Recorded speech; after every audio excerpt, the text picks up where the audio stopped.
Well, here's the record you broke. You broke the all-time record for the largest gathering of trailer park trash The Rock has ever seen.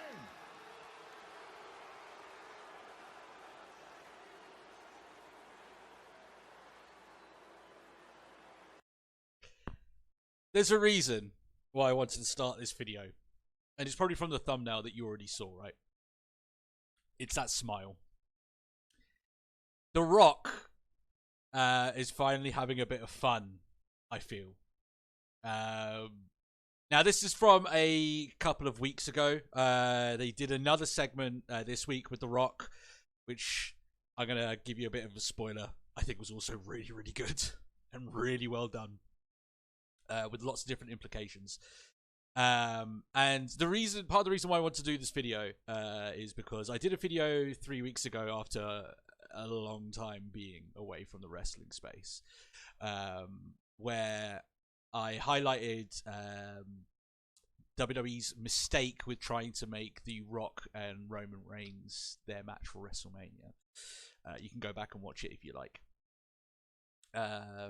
But in this kind of weird new format that I'm doing videos in whenever I feel the urge to, and I have a bit of extra free time coming up, so you might get a couple more of them. It was also on my mind a little bit that the first time I did a video on pro wrestling in 6-7 years was about something that WWE did really, really bad. So let me flip that around a little bit and let the next video be something that I think I've done so incredibly well. I'm going to follow the same format as what I did last time in regards to this. But before we get into that, I just want to state here that I've noticed a bit of...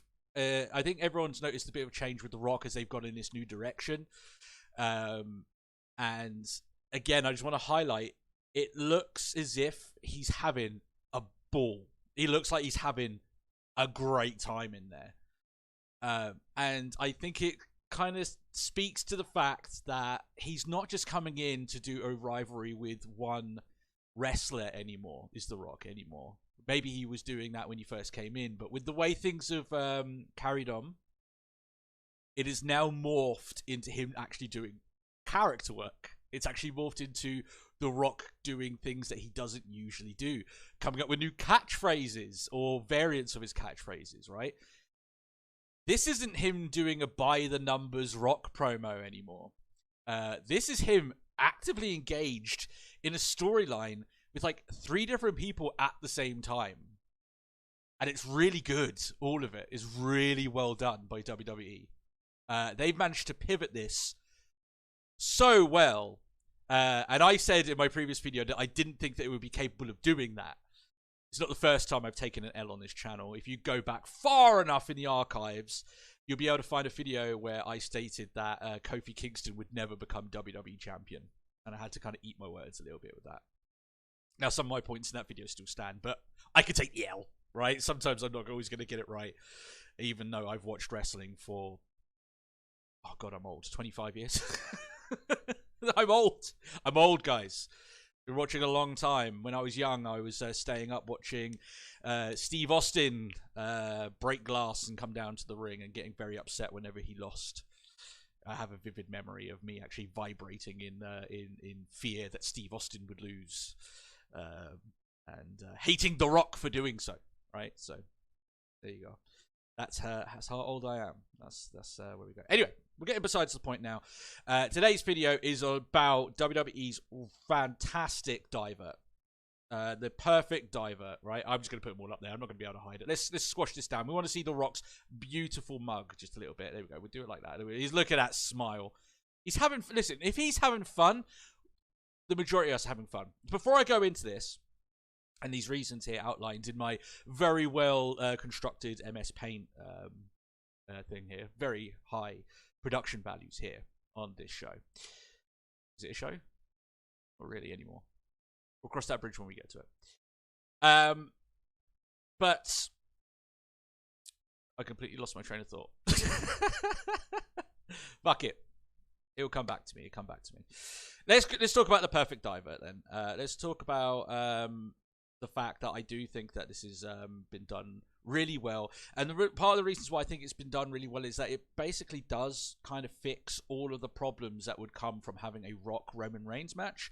And then it actually creates a lot of, I imagine, unintended positives to come out of that, which maybe WWE thought that might be the case, but wow, is things sort of vibrating at a very good level right now. So let's go into how this perfect divert that they've done, where they've basically just done it where The Rock's gone heel, or has he? We'll talk about that later on. But he's definitely gone heel for now. How it fixes a lot of these problems, and how it actually creates, in my opinion, a much more better and healthier WrestleMania card this year, which is a big WrestleMania 30, right? So the perfect divert, number one, The Rock can't go. This isn't me saying something negative about The Rock, even though I kind of am. But people already know that The Rock would not be able to stand up in a singles match of significant length. Nor should he really, right? And this isn't saying that he's in bad shape. I mean, look at the guy. He's in fantastic shape. Look at this dude. He's in good shape, right? But he's not in wrestling shape because he's not wrestling, right? So him being in that match, I mean, we all saw the result of this match with a younger Rock, a much younger Rock, against John Cena. Those matches were, at best, okay. At best, right? They would not be of the quality of a Roman Reigns-Cody Rhodes match.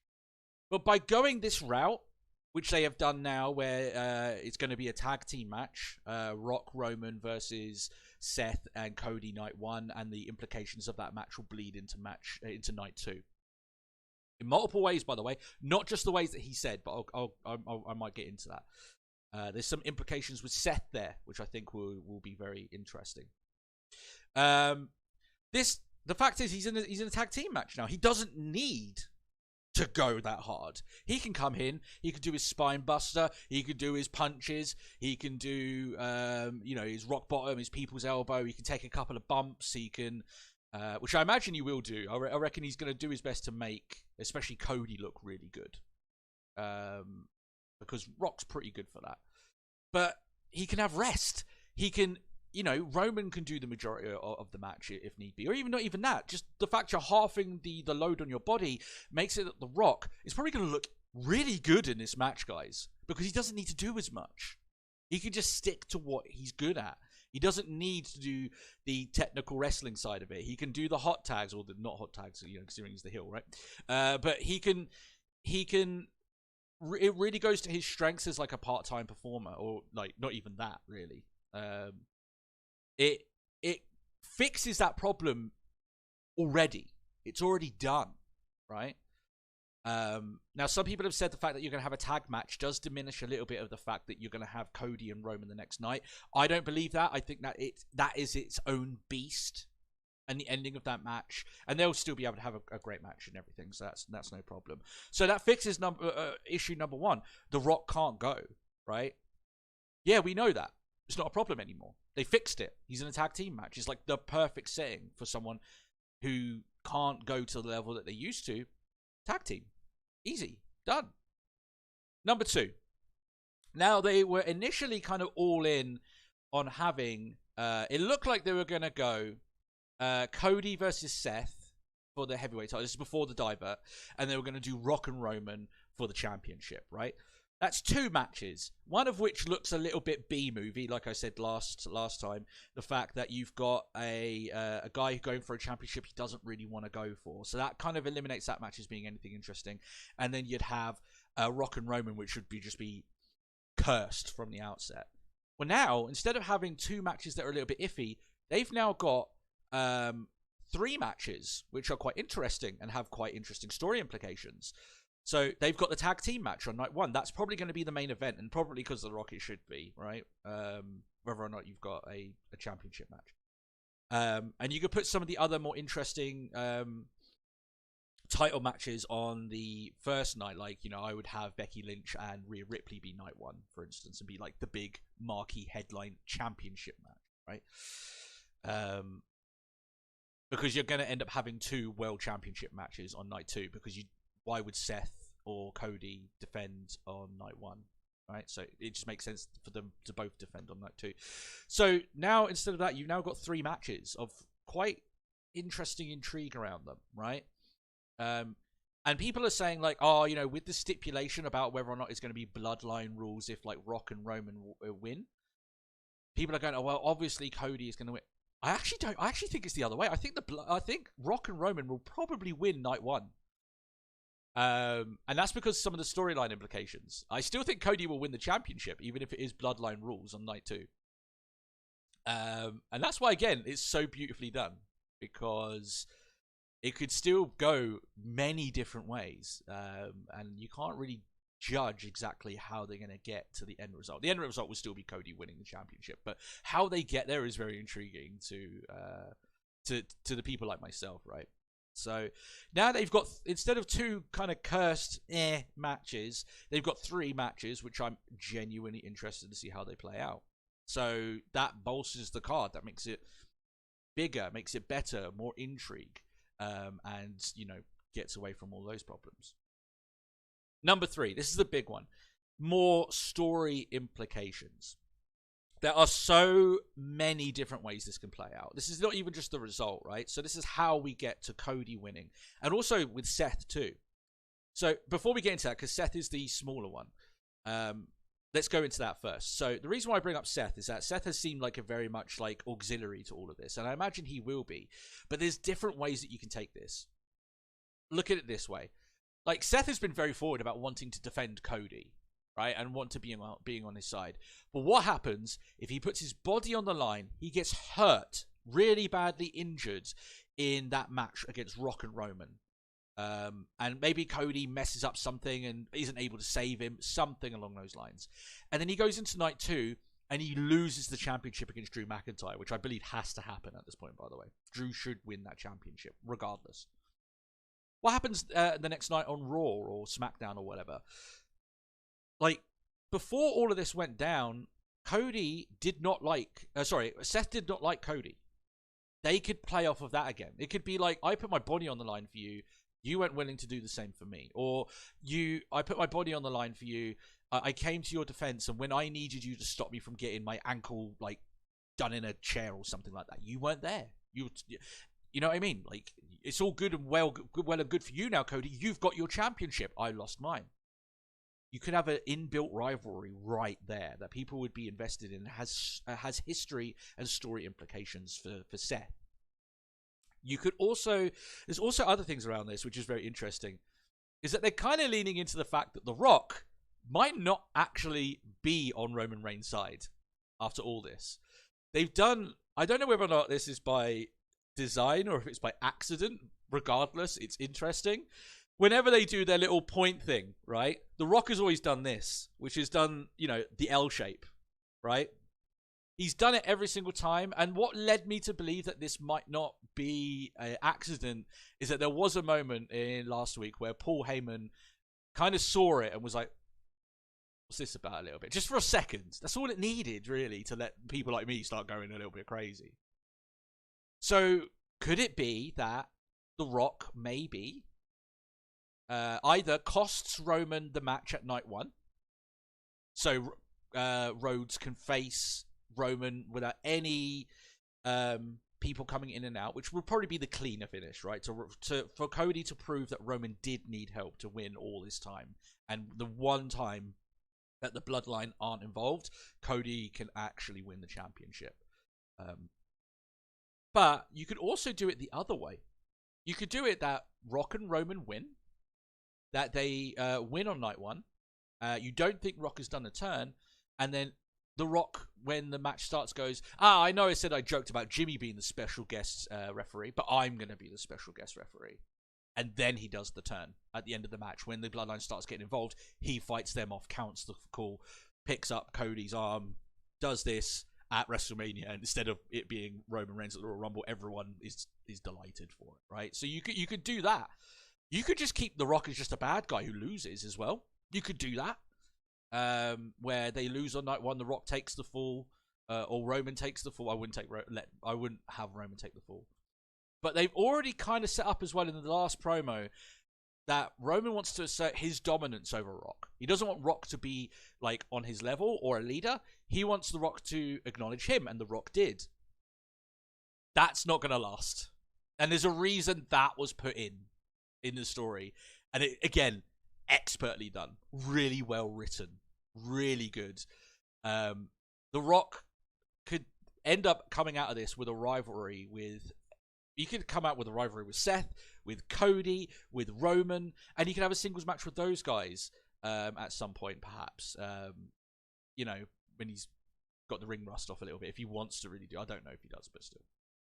But this whole character that The Rock's gone into about him being like, you know, the big bad board of directors, you know, like he's your boss, all this lot. Like he's going on social media as well and fucking going all in. That's what I'm saying. He looks like he having a great time. He looks like finally he's having fun.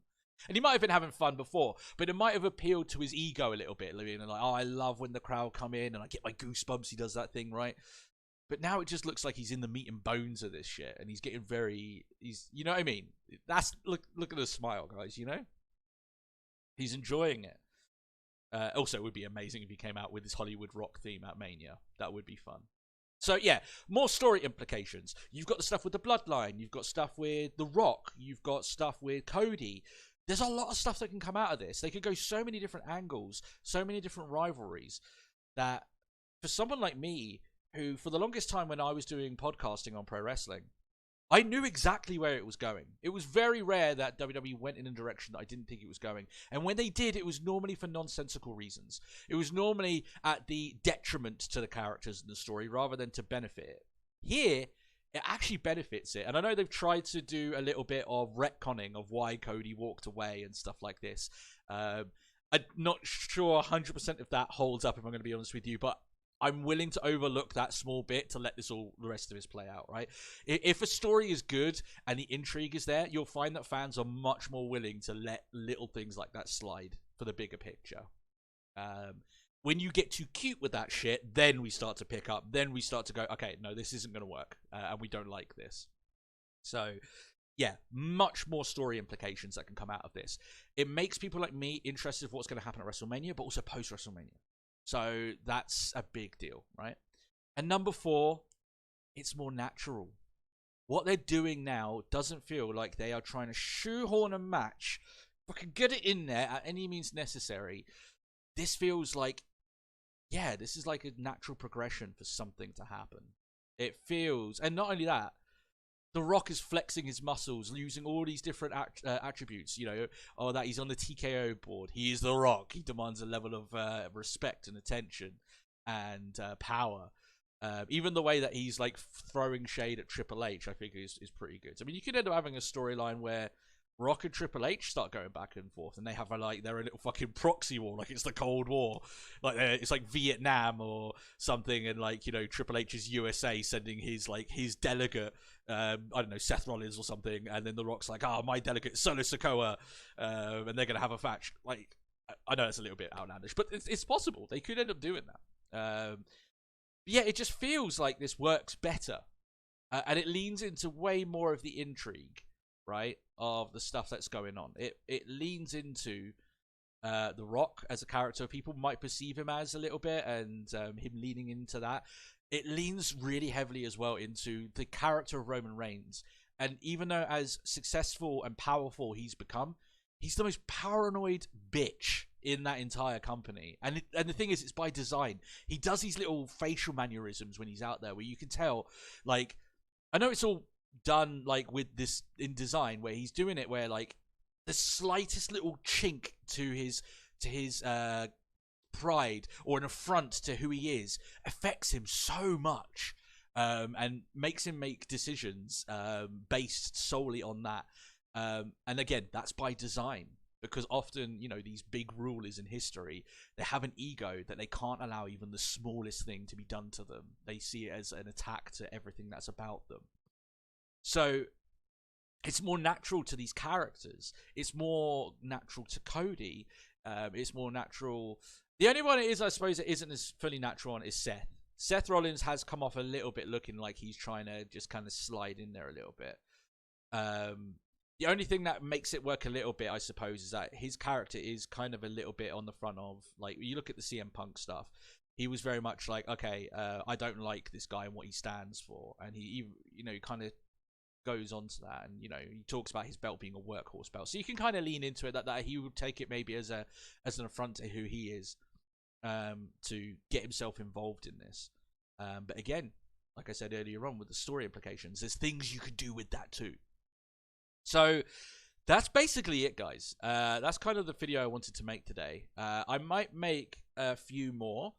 I do have a CM Punk one, which I don't think people will like, because I'm very negative on WWE picking him up. But also a little bit well-rounded. I'll go into that another time. I've also got another one that I've been thinking of doing with AEW, because that's the one company that, man, I remember back in the day, myself and my co-host Matt, we were talking about AEW and it starting and wondering whether or not it would become a big thing. And I've kept an eye on it. I've watched a couple of pay-per-views, a couple of shows here and there. And I do have thoughts, because I thought they were going in a great direction. And at the moment, I think they are not. And there's a few reasons for that. So I might go into that. Thanks to people who comment. I appreciate that. Yeah, I know that this is very sort of off the cuff and stuff like that, and people might not like the way the content is done, but this is a way that I can get my thoughts out there quickly and also flex a little bit of my production muscle. So yeah, I hope you guys have a great week. Hopefully it won't be like another 2 weeks or something until my next video. Maybe I'll get into the ham of doing this, because it's a bit easier than what I was doing before, which was watching every single minute of every single wrestling show and trying to review it all. This allows me to look at the industry a little bit more creatively and in a little bit of a broader scope. So if you do like it, last time I said don't like and don't subscribe, because I don't know if I'm going to do it. You know, this time I will say, if you want to do it, like and subscribe. Show me that this is the kind of content that you would like, and I will keep on doing it. So thank you very much. Hope you have a great week, and I'll see you guys next time.